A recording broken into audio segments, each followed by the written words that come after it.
And also, their coping mechanism to changing environments is just sleeping, because we will hear from Elena Gracheva at Yale about hibernation in ground squirrels. All right.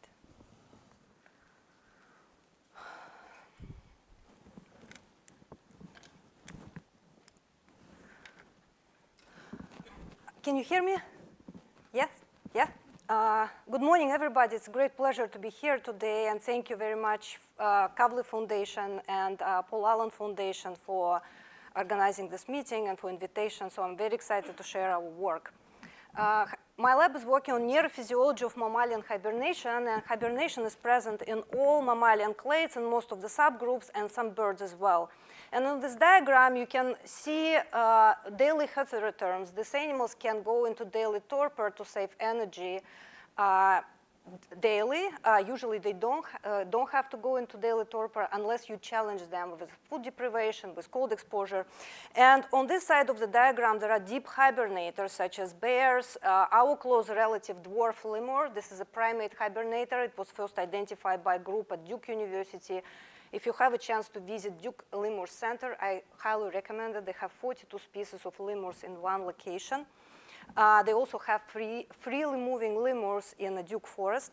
So the other examples of obligatory hibernators, marmots, hamsters, and our favorite animal model, ground squirrels. So all these animals, they look very different phenotypically if they look at them, but when they go through hibernation, they undergo very similar physiological changes. So what are these changes?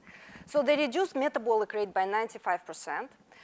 They reduce the breathing rate, and they do only one breath per several minutes, so they're very hypoxic. And here I want to emphasize that these animals are at the genomic level more close to us, humans, as mice and rats, standard animal models that we employ in the lab. They also reduce the heartbeat, so only a few beats per minute. They also reduce the body temperature to ambient level. We keep our animals at 240 degrees Celsius facility, which is the temperature in your refrigerator. And when they hibernate, they reduce the body temperature from 37 to 4 degrees Celsius. So they combine warm-blooded and cold-blooded animal in one animal. What's also important for our line of research that this animal can tolerate cold temperature for up to 8 months, and they can survive without food and water for up to 8 months. So again, I want to emphasize that for us, all these changes will be lethal. For them, this is part of the normal physiology. We, in my lab, we work on 13-line ground squirrel. They have beautiful 13 lines on the back, and when they're active, they look like us. They have very similar metabolic rate. They have body temperature 37 degrees. They can bite. They can mate. In preparation for hibernation, usually that happens at the end of August, they will reduce their body temperature to ambient level, and in our facility, we keep them at 20 degrees Celsius in active facility. We call the state pre-torpor or pre-hibernation, and they reduce it to 20 degrees Celsius. So this is already a sign for us that this animal is ready to hibernate, and we will put this animal in a facility we call hibernaculum. So it's not just a cold room. In order to recreate seasonal changes, you need to have a very tight regulation of temperature, humidity, and light cycle. So we keep them at 4 degrees, humidity 40–60%, and in complete darkness for 8 months, and we don't give them food and water. So once we put them in hibernaculum, they will go into torpor. This is a reduced metabolic state that I just described. But every 2–3 weeks, they will wake up and they will increase the body temperature to 37 degrees Celsius. They will increase the metabolic rate, vital signs. We call this state interbout arousal. So going from torpor to IBA, that's actually what we call hibernation. So they go through torpor IBA cycle every 2–3 weeks, and there are around 25–27 IBAs through the entire hibernation. What's the physiological significance of these IBAs? That's a big question in hibernation physiology. I'm happy to speculate at the end of my talk if we have time. So what's important here is that we don't give them food and water during this time. And they're in complete darkness at 4 degrees Celsius. What are the main challenges for hibernators? And these are currently main directions in my lab. So we're working on reversible hypothermia, prolonged cold exposure. We're looking at circuitry level, molecular level, cellular level. We're looking at neuronal excitability, what actually allowed them to survive prolonged period of hypothermia, and why we cannot do it. We're also working on water deprivation and thirst regulation. The first animal that comes to my mind in terms of water deprivation, this is camels, right? So camels, they have ability to survive without water for a long period of time. But in case of camels, we're talking about only 3 weeks. In case of ground squirrels, we don't give them water for 8 months, and they're fine. So we are currently working in neurophysiological pathways associated for adaptation for dehydration and fluid ionic balance. We're also working on hunger satiety regulation. So why this is important for hibernators? Again, in preparation for hibernation, this is very counterintuitive. They will stop eating, and they go into this mode that we call self-induced anorexia. So they become anorexic. Even if you give them food in the middle of hibernation, they will not eat. So they shut down completely their hunger satiety brain region, and then they will go back to the normal level once they wake up from hibernation. And we're trying to understand, again, at the cellular, molecular level and circuitry level, how they can go so flexibly from not eating for 8 months and then go back to normal. Today, I'm not going to talk about this. I'm going to talk about reproduction, and we actually didn't discuss it with the rest of the group, but I thought that this will be more relevant to climate change topic. But if you think about reproduction, it's connected to cold exposure, it connects also to hunger satiety regulation, and it also connects to water. So if you eliminate in our body one of these, your reproduction is going to be shut down. Why? Because our body will try to prioritize survival over reproduction. So it's very tightly regulated. So, and when Raphael and Sarah started this project in the lab, what we knew from ecological studies that our ground squirrels, they are born in May, they go into hibernation at the end of August, and then once they wake up, they can produce progeny. So, but no one actually looked at neurophysiological mechanisms of sexual maturation of puberty in hibernators. So we decided to look at it at every levels, and we asked the question, is it possible that our ground squirrels, they undergo puberty during hibernation? Again, for us, this will not be possible because we need food and water and we need pleasant temperature. So in order to go through puberty, what do we need? And I'm going to talk about males. I will touch on females a little bit. We started with males because that was actually more easy. Females are more complicated in terms of reproductive organ maturation, as well as females, they have higher metabolic load on the system because for them it's not just mating. They also need to go through pregnancy and lactation. So in order to go from juvenile to adults, males, they start with low level of sex hormones, small gonads, and once you go through puberty, there is increase in sex hormones and mature gonads. And this process is really sexually, this sexual maturation is really, requires a lot of energy. So the question that we ask, can ground squirrels initiate sexual maturation during hibernation?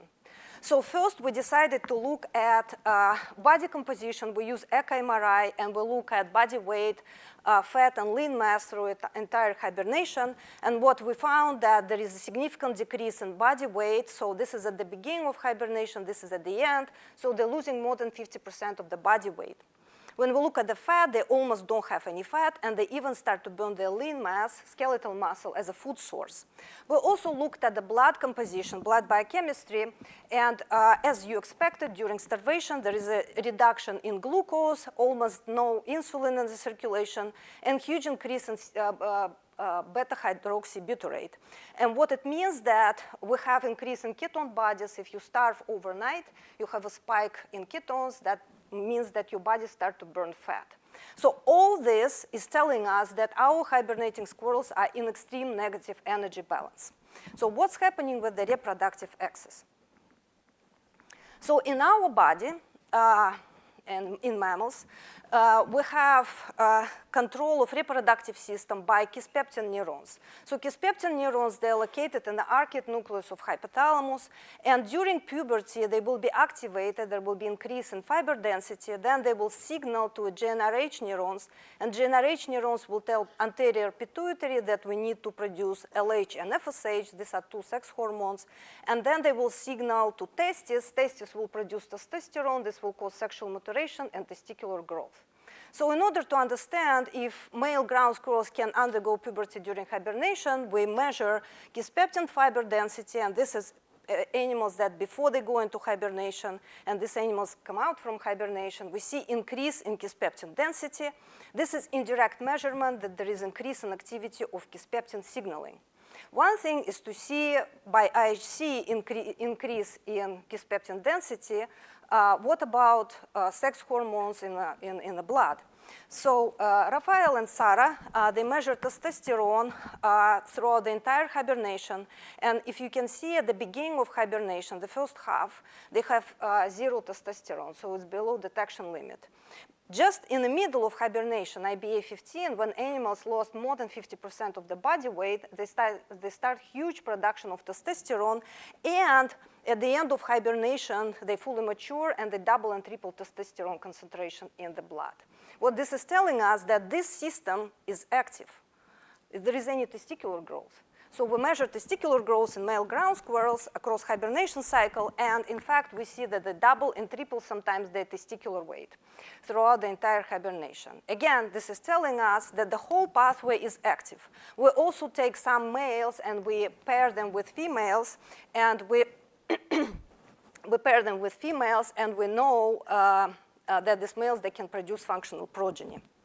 So the next step was to look at the molecular level. So we performed single nucleus sequencing of the arcuate nucleus of hypothalamus. That was the first single cell sequencing done in any hibernator, so you can appreciate how this area of research is undeveloped. And then we look at the clusters of the cells that will be mostly affected in terms of gene expression during hibernation. And we saw 4 clusters, and one of these clusters, kisspeptin neurons. So kisspeptin neurons, they undergo larger changes across hibernation. This is telling us that the system is very plastic. It's not just steady state during hibernation, that there are a lot of things actually happening with regard to reproduction. We also, this is preliminary, this is fresh from the bench. We also look at the specific molecules that are changes of the specific molecules in the kisspeptin clusters during hibernation. And here you can see single cell sequencing in active animals, early hibernation and late hibernation. And one of the hallmark of the functionality of the system of kisspeptin neurons is upregulation of GABA receptors, upregulation of NPY receptors, and that's what we actually see across hibernation. So there are very little expression before entrance, and then they actually climbing up, and at the late hibernation, they actually see we already see a big difference. So one thing, again, to see it at the level of the single nucleus or single cell sequencing, what about functional changes? In order to check functionally, we decided to perform electrophysiological recordings in kisspeptin neurons across physiological states. To do that, we have to label these neurons because arcuate nucleus is very heterogeneous. So what we did is we combined optogenetics with targeted pharmacology to visualize specific subset of the cells.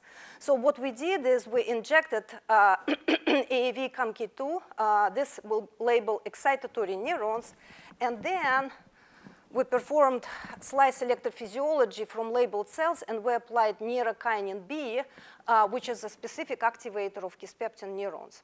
And what we see is that, as expected, with from our single cell sequencing, we do see increase in many iPSC's amplitude, even early during hibernation, and we're finishing this data set now.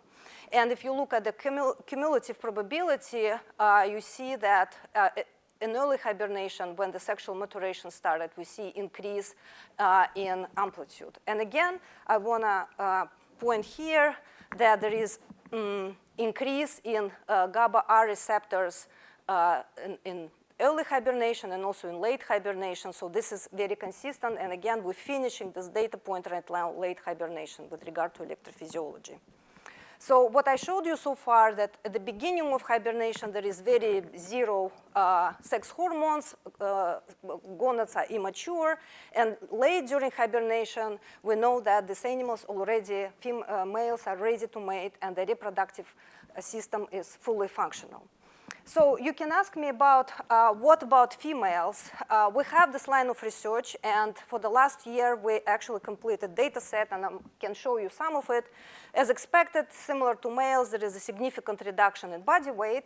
However, when we looked at when we look at uterine weight, we do see that they actually have uterine growth during hibernation, suggesting the similar mechanism. I'm over time, maybe 3 minutes, so we can have less questions. Successful reproduction in ground squirrels is time-locked. What we know from ecological studies that males, they will wake up 2 weeks in advance before females, and then they will wait for females. We were able to reproduce this in the captivity, and you can see that successful mating in males is happening after 2 males post-hibernation, and in case of females, they're ready to go once they wake up from hibernation. So we call it reproductive synchronization in seasonal breeders.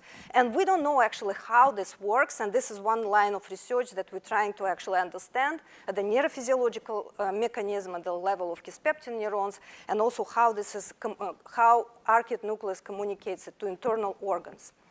So how climate change affect hibernating species, and I want to give just one example, and there are quite a few recently. And that study was done in the wild in Canada, and the temperature normally in March is pretty stable. In 2012, there was a big spike in temperature. And what they found that males and females, they had only 3 days apart. So they woke up only almost at the same time. And the main conclusion for the study was that we documented how heat wave in March led to phenological mismatch between sexes in Richardson ground squirrels. So we already see that these big spikes in temperature, they will affect reproductive desynchronization in ground squirrels. So why this is important? These are examples of ground squirrels of North America. You also can find them in Europe and in Japan. But important point here that ground squirrel is actually in the middle of ecological food chain. If you affect population of ground squirrels, you will actually affect a lot of species. That's why it's important to study ground squirrels. And finally, main challenges to study, and this is more broad, not necessarily related to ground squirrels. So as a community, we need to examine changes across biological scales. We need to look at molecule cells. So we need to use more integrative approach rather than just looking at single individual molecules. We also need to use diversity of animal models. So we have very good animal models such as mice, Drosophila. They will give us genetic leverage to understand more comprehensively what's happening. But we use non-standard animal models to generate testable hypotheses that we actually can do in mice, also in rats these days. We also need to use modern tools and approaches for non-standard animal models. We need to develop shareable resources similar to what Allen Brain Institute did for mice. And ideally, we want to actually we as a community, we need to have the shareable resources for mosquitoes, monarch butterflies, fish, squirrels, as many as possible. And we also need to interact with people who can do predictive modeling. So we can actually use these databases, huge databases that are already available, and we can predict what's actually going to happen with the species in 10 years. Me as a biologist, I don't have this ability, and I just don't have this background. But if we interact more with physicists or people who actually has this expertise, this will help us actually to develop mitigation strategy in the future.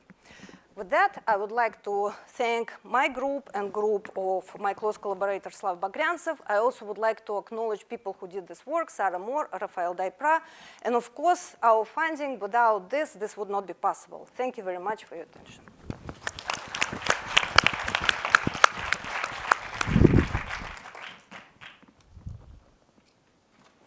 Hi, great talk. This is not a question directly related to what you presented, but since I know you're doing electrophysiology, I was wondering if you recorded brain state throughout hibernation just by measuring local field potential with a particular focus on these interesting interbout arousals. Are the animals asleep? Are they awake? Do you know what's going on at a brain state level? So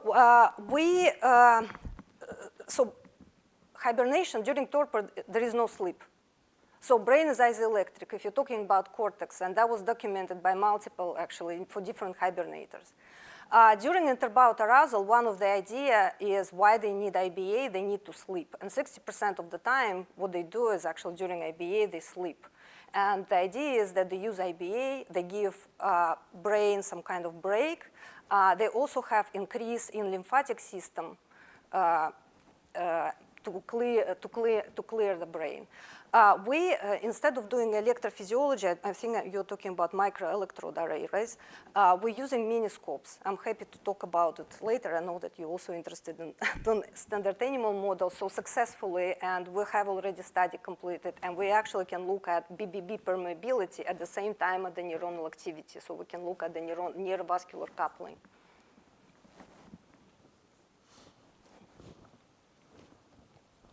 Maybe one quick question about your GABA results. You measured minis.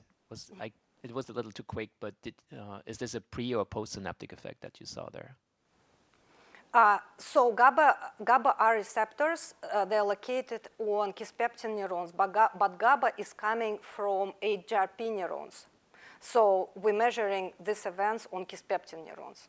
Right, but you're measuring minis, right? So yeah, this is for purpose, because you look at frequency and amplitude. Yes, so here specifically we want to see if there is an increase, and we're also applying GABA, so we want to see if there is increase in activity of the amplitude for GABA receptor specifically. So you can call it as a postsynaptic current. Okay.